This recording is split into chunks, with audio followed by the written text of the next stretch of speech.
Bad night for Chelsea. Bad night. Shocking performance. I mean, PSG absolutely ran them ragged, didn't they? And, the big question is, we talked about £1.5 billion. Yeah. Have they progressed at all? Absolutely not. I think they've gone backwards. I think they've really been poor under Todd Boehly. You can't get away from it. When you said that number and you just throw it around, like £1.5 billion spent. And that's the team that they've put out, and that's where they're at as a football club. I don't get the project. I don't see it. You know, when I say it all the time, where do these projects work, especially in the Premier League? We are talking about, they're not Brighton, right? They're not Crystal Palace, where you buy and sell players and you make a profit. This is Chelsea.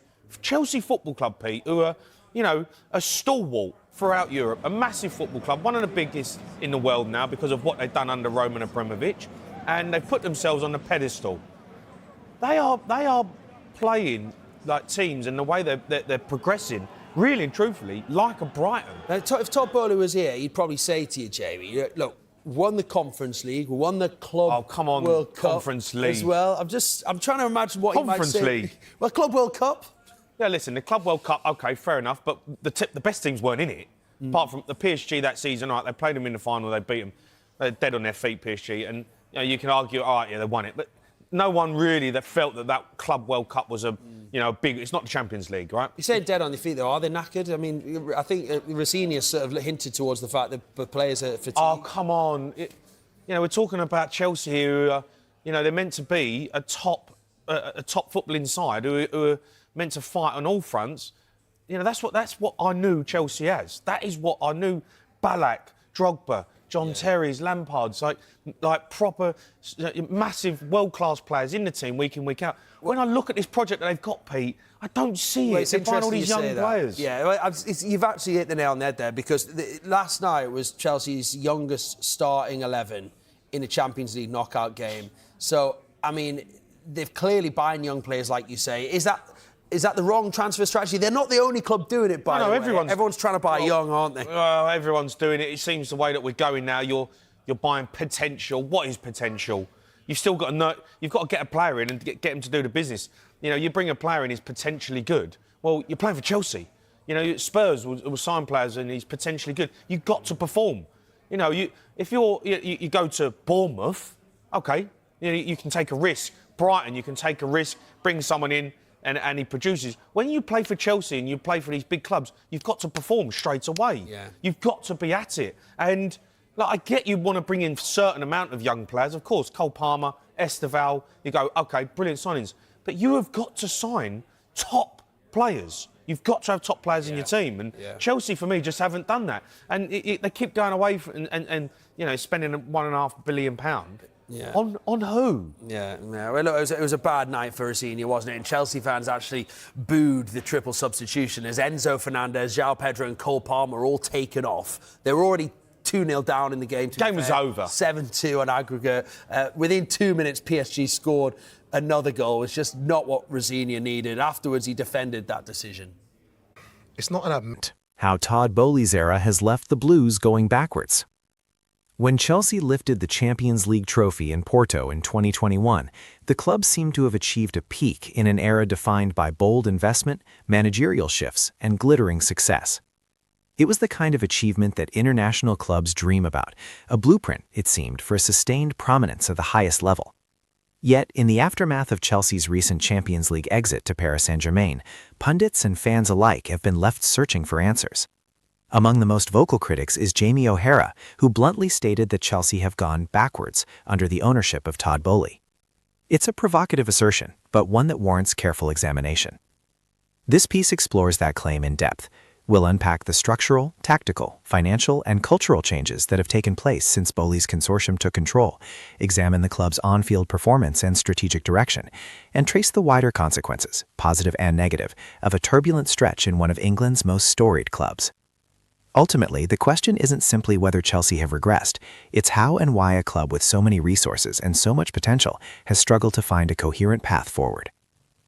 From Roman Abramovich to Todd Boehly.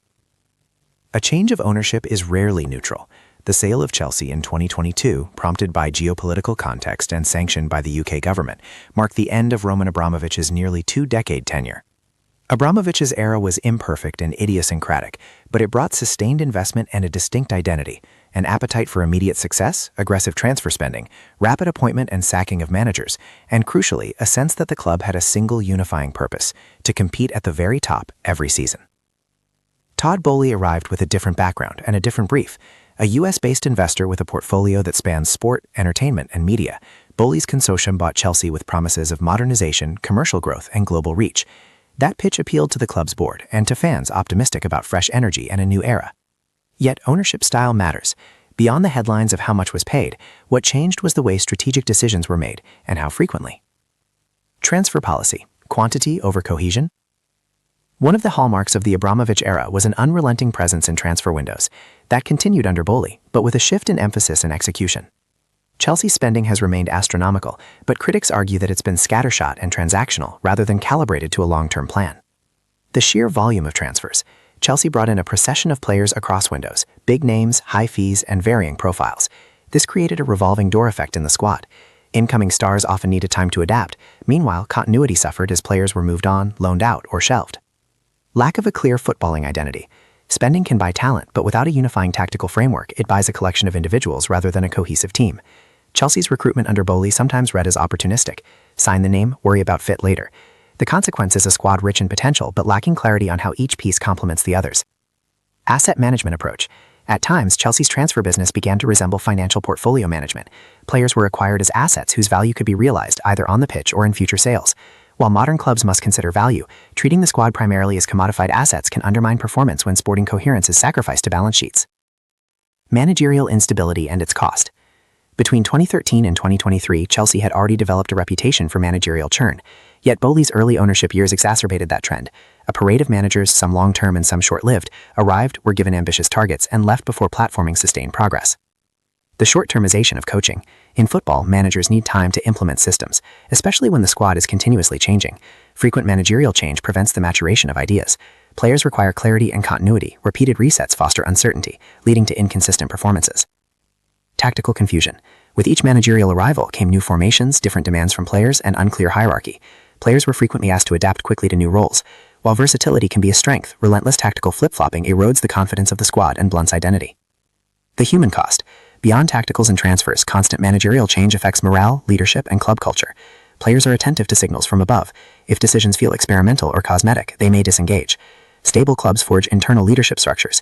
The opposite breeds vacuums. Youth development, the lost pipeline.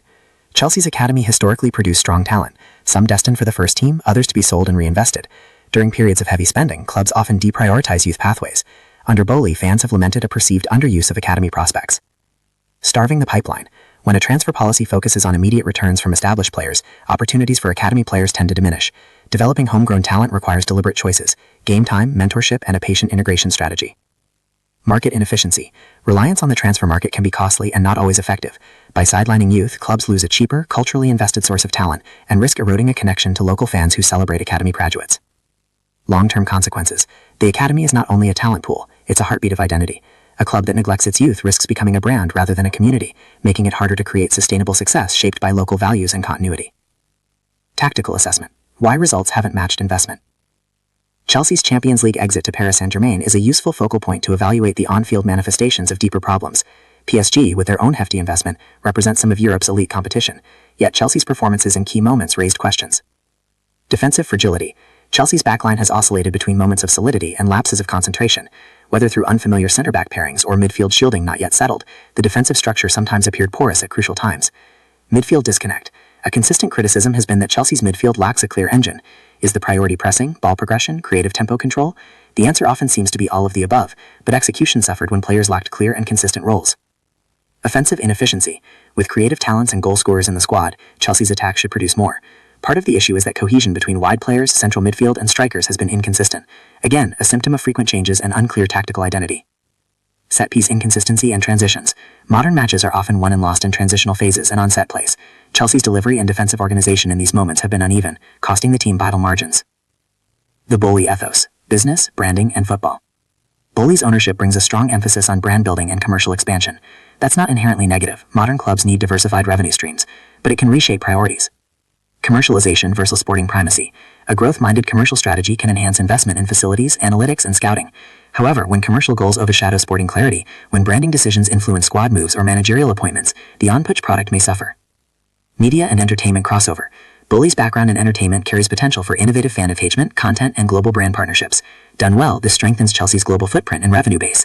Done poorly, it risks alienating traditional supporters who value sporting identity over global reach. The ownership footprint. Owners who frequently intervene in recruitment, coaching decisions, or day-to-day operations can create friction. Finding the right governance structure, clear roles for CEO, sporting director, head coach, is essential. If the ownership appears omnipresent in footballing matters, trust between technical staff and the board can erode. Comparisons and benchmarks. It helps to compare Chelsea's trajectory with other clubs undergoing ownership shifts. Manchester City and Newcastle United, for instance, have both experienced rapid upward movement under new ownership, but their models differ. Manchester City. Long-term vision, heavy investment paired with a committed football hierarchy, director of football, managers given time, and a clear playing philosophy embedded across academy and first team. Newcastle United. Rapid transformation with an emphasis on recruitment and infrastructure, but also a patient, structured approach to sporting leadership and a strong focus on culture building. Chelsea's issue is not a lack of resources, it's whether those resources are being applied coherently. Ownership changes can catalyze either streamlined success or disjointed upheaval. On balance, Chelsea's recent period tilts towards the latter. The fans' perspective, expectations, and patience. Chelsea fans are a diverse constituency. Some welcome a modern, global approach. Others cherish the club's traditional sporting-first ethos. The tension is natural. Fans want trophies now, yet also want sustainable identity and clear planning. Short-term frustration. Champions League elimination is a tangible disappointment, particularly after heavy investment. Fans rightly ask for accountability when performances fall short. Long-term skepticism. Repeated patterns, managerial churn, inconsistent recruitment, underuse of academy, have bred a skepticism that success will be fleeting or engineered without soul. The emotional element. Football is emotional. Repeated instability erodes the psychological resilience of fans and players, fostering cynicism and reducing the goodwill needed to weather short-term dips. Signs of progress. Not everything is negative. To present a fair assessment, it's important to highlight areas where Boehly's stewardship has brought positives. Commercial growth. Chelsea have made strides in commercial partnerships and global reach, potentially unlocking revenue streams necessary for long-term investment. Infrastructure and analytics. There have been investments in sports science, analytics, and training infrastructure, tools that, given time and coherent strategy, can underpin on-field success. Strategic patience potential. Boehly's ownership is still relatively new in footballing terms. If the board can consolidate decision-making, commit to a coherent footballing philosophy, and give leadership the time needed, the resources are there to recover momentum. Moving forward, what Chelsea need now. Constructive criticism should always be accompanied by a path forward. For Chelsea to reverse the perception that they have gone backwards, they need to address several core issues. Establish a clear sporting structure. Define roles and decision rights, owner, CEO, sporting director, head coach. Reduce overlaps and ensure recruitment aligns with a long-term playing philosophy. Commit to managerial stability. Identify and back a manager whose vision matches the club's identity, and provide a realistic timeframe to implement that vision. Prioritize squad cohesion over headline signings. Recruit to fit a system rather than buying the best name available. Emphasize balance. Defensive stability, midfield control, and offensive creativity must work in harmony. Reinvest in youth pipelines. Give young prospects a realistic route to first-team minutes. This builds loyalty, lowers transfer dependency, and strengthens the club's identity. Align commercial ambition with sporting priorities. Use new revenues to create sustainable footballing advantage, better scouting, coaching, education, and facilities, rather than short-term fixes. Improve communication with fans. Honest, transparent communication about strategy and timeframes fosters patience and trust. Fans will accept rebuilding if they believe in the vision and see incremental progress. Regression or reset. Jamie O'Hara's comment that Chelsea have gone backwards under Todd Boehly is a blunt encapsulation of a broader frustration. From the outside, a club spending heavily yet producing inconsistent results feels as though it has lost direction. Accountability, therefore, is understandable. But gone backwards can mislead. It suggests decline from a previously stable platform, while the reality is more complex. It's a period of upheaval, missteps, and mismatched priorities. Todd Boehly's Chelsea have not been starved of resources. They have been, at times, starved of coherence.